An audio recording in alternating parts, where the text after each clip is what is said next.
প্রথম ভগবান শ্রীরামচন্দ্রের আবির্ভাব থেকে ত্রেতা যুগের ভগবান শ্রীরামচন্দ্র, যিনি এক হইয়াও অনন্ত ব্রহ্মাণ্ডের অনন্ত জীবের সঙ্গে মিশিয়া জীব জগতে সুন্দরভাবে চন্দ্রের আলোর মতো জ্ঞানের আলো দান করিতে পারেন, জীব হৃদয়ে সদাই রমণ করেন, তিনি রামচন্দ্র।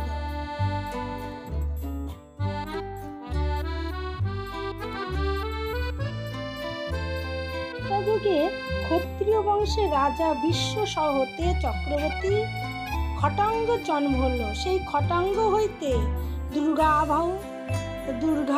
বাহু হতে বিশ্ববিখ্যাত রঘু, রঘু হতে অজ, অজ হইতে রাজা দশরথের উৎপন্ন হয়েছিল। দেব মুনিগণ দেখলেন যে এক পাদ ধর্মের প্রাদুর্ভাব হয়েছে। তারপর মুনিগণ প্রার্থনা করাতেই সত্য যুগের ব্রহ্মময়ী ভগবান শ্রীহরি চারি ভাগে বিভক্ত হইয়া রাম, লক্ষ্মণ, ভরত, শত্রুঘ্ন নামে দশরথ রাজা একবার তিনি রাম রানীর শ্রবণ কীর্তন করেন। তিনি শান্ত শুদ্ধ চিত্ত হইয়া কর্মবন্ধন সংসার ময় মায়া হতে মুক্ত হইয়া উদ্যোগতি প্রাপ্ত হন।